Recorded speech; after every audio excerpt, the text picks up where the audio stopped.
Salut les millionnaires, j'espère que vous allez bien. Dans cette vidéo, je vais vous parler de 5 différences entre la France et l'Estonie, puisque c'est clairement une vidéo où vous m'avez demandé, Raph, depuis le temps que tu es installé en Estonie, quelle différence tu vois fondamentalement entre la France et l'Estonie? Pas surtout et n'importe quoi, quelle différence tu vois? Donc c'est de ça dont je vais te parler dans cette petite vidéo à la cool, toi, je suis tranquillement dans le canapé, sans pression, c'est juste entre toi et moi, je vais te dire quelles sont les différences que j'ai pu remarquer entre la France et l'Estonie. Donc avant qu'on commence, comme d'habitude, abonne-toi bien à la chaîne YouTube, hein, c'est pas une raison pour pas t'abonner, même si on est à la cool, abonne-toi bien, c'est super important. Tu recevras toutes les vidéos en avant-première et lis bien la barre de la description puisque j'ai 2 cadeaux pour toi. Un premier, c'est une petite formation offerte que je vais t'offrir. Tu as le lien dans la barre de la description. Et le deuxième cadeau, c'est mon livre des bancs de la fac à l'indépendance financière que je t'offre. Tu as juste à payer les frais de livraison en fait et ça arrivera directement chez toi dans ta boîte aux lettres. Donc 244 pages où je t'explique comment j'ai atteint l'indépendance financière à 23 ans en moins de 3 ans.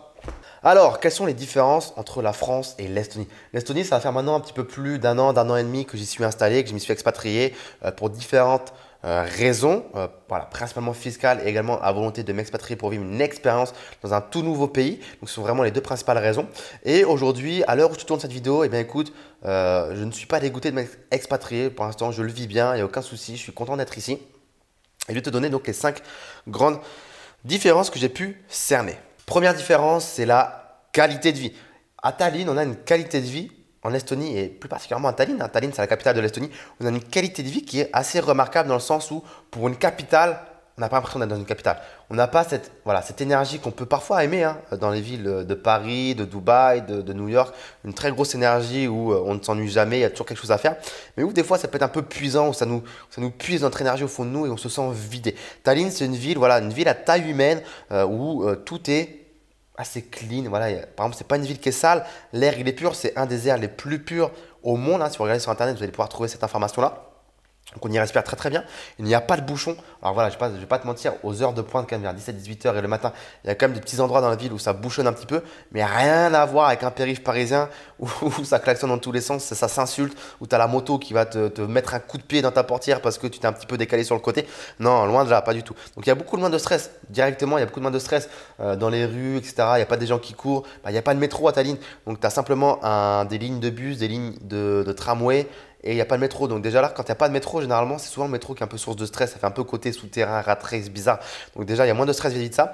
Il y a la mer et la forêt. Donc à Tallinn, là, en voiture et même à pied, d'où je suis actuellement, en 5-6 minutes à pied, là, je suis en plein centre. Hein, je suis en hyper-centre dans la vieille ville. 5-6 minutes à pied, je suis à la mer. Et une petite plage, tranquillement. Donc en été, c'est vraiment posé quand il fait 25 degrés, qu'il fait beau. Petite plage de sable. Je ne vais pas dire que c'est du sable blanc à l'île Maurice en mode Seychelles et tout, pas du tout. Mais c'est quand même un sable comme on peut connaître dans le sud de la France, un peu doré, confortable du sable fin. Donc ça, c'est plutôt cool. Et également la forêt, si on prend une voiture et qu'on roule 10 minutes en dehors de Tallinn, on a des grandes forêts. L'Estonie, c'est un pays qui est vraiment peuplé d'arbres en fait. Il y a beaucoup d'arbres. C'est très sympa les arbres. Donc il y a beaucoup de forêts et donc ça fait que ça explique l'air pur et le côté un petit peu moins stressant. Comme tu disais également, donc c'est une capitale à taille humaine et il n'y a que très peu d'insécurité et de délinquance. Personnellement, j'ai beau être rentré parfois tout seul en pleine nuit, zéro stress, zéro insécurité, aucun souci là-dessus, à part un russe des fois qui est un peu bourré à la vodka. C'est pas qu'un cliché, c'est la réalité. On est quand même frontalier avec la Russie et il y a pas mal de Russes ici qui viennent soit pour les week-ends ou qui habitent ici. Donc à part ça, il n'y a pas vraiment d'insécurité. Par exemple, si je devais faire la même chose, je sais pas, rentrer des fois à Paname seul la nuit à 4 heures du mat, je vais pas te mentir que des fois, il y a des endroits où j'ai pas trop envie de traîner à cette heure-là dans Paname ou je sais pas où. Donc je pense que ça vous arrive que vous comprenez ce que je veux dire à ce niveau-là. Également, on a un aéroport international.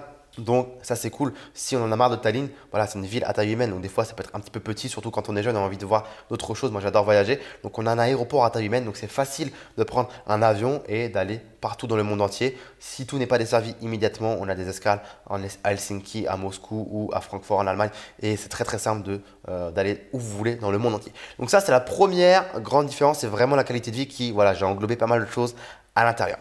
La deuxième chose, je dirais que c'est le climat et le paysage. Donc pour la qualité de vie, la différence est plutôt positive pour l'Estonie, je dirais. La deuxième chose, c'est le climat et le paysage. Et là, c'est plutôt en défaveur de l'Estonie. Et c'est souvent ce qui bloque un petit peu les gens quand ils se renseignent sur l'Estonie. C'est putain, ils se disent ouais, l'Estonie, franchement, c'est parfait sur tout. Le seul truc, c'est quand même putain, le climat. Si c'était le climat des îles, vraiment, j'aurais pas hésité. Mais là, à cause du froid, ça me fait un petit peu réfléchir.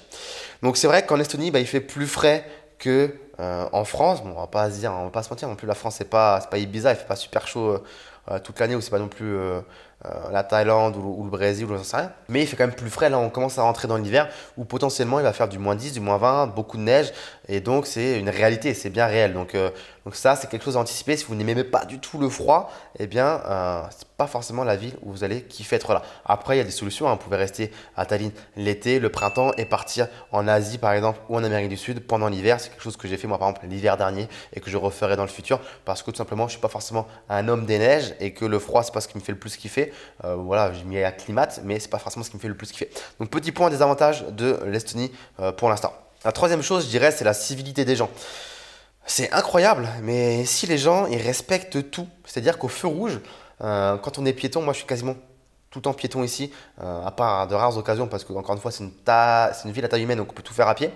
Au feu rouge, en tant que piéton, traverser au feu rouge, c'est vraiment quelque chose que je vous déconseille de faire parce que on va très très mal vous regarder. Ils sont très respectueux, ils respectent. Des fois, moi j'en ai marre, je suis pressé, j'ai pas envie d'attendre, il y a vraiment personne, je traverse au feu rouge. Je vous jure, je suis mal à l'aise. C'est-à-dire que je me sens jugé, je me sens pas bien, j'ai l'impression d'avoir fait une grosse bêtise. Alors qu'en France, non, tu traverses au feu rouge et on te klaxonne, la voiture te klaxonne. Non, non, tu as le droit de te plaindre contre la voiture qui t'a klaxonné. Attends, il se passe quoi, mec? Pourquoi tu me klaxonnes? Je traverse au feu rouge, c'est normal, non? Donc, donc c'est totalement à l'opposé de l'ambiance qu'on peut avoir à Paris où les gens traversent n'importe comment.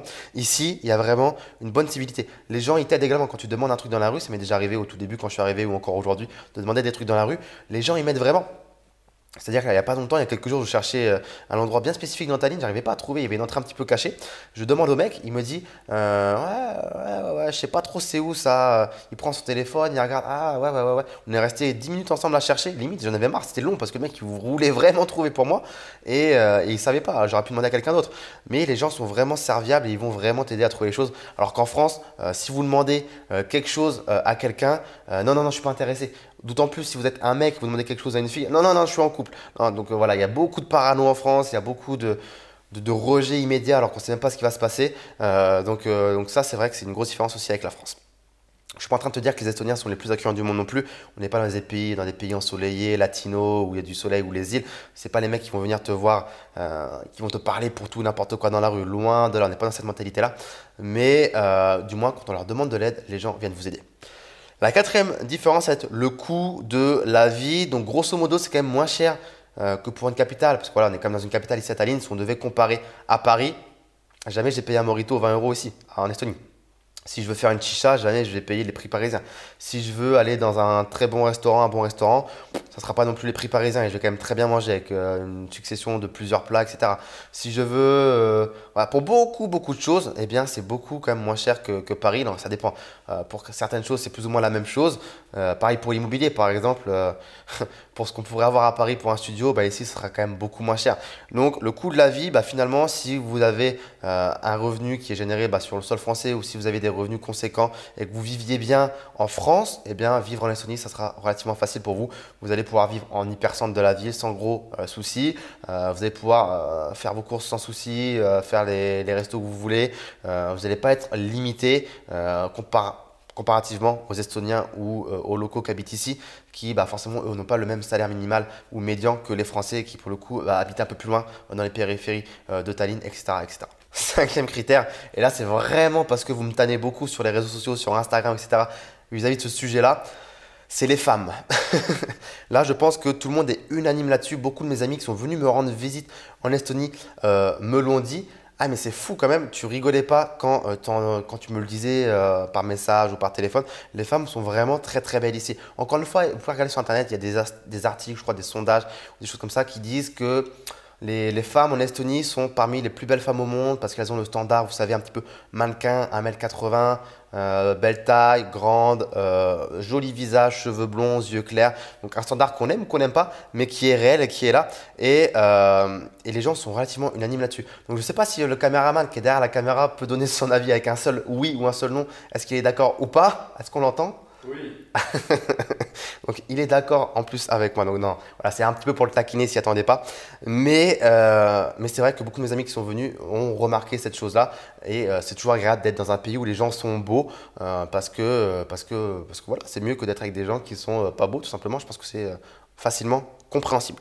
Donc voilà en tout cas pour les 5 grandes différences que j'ai pu noter jusqu'à présent sur mon expatriation en Estonie. Dites-moi ce que vous en pensez. Est-ce que l'Estonie, ça vous intéresse? Est-ce que vous avez un avis sur l'Estonie? Il y a beaucoup de gens qui ne savent même pas où situer l'Estonie sur une carte de l'Europe ou du monde. Donc dites-moi en commentaire ce que vous pensez de l'Estonie, quelle valeur, quelle vision vous en avez de l'Estonie. Likez la vidéo, partagez cette vidéo à des gens qui souhaiteraient s'expatrier en Estonie ou pas du tout.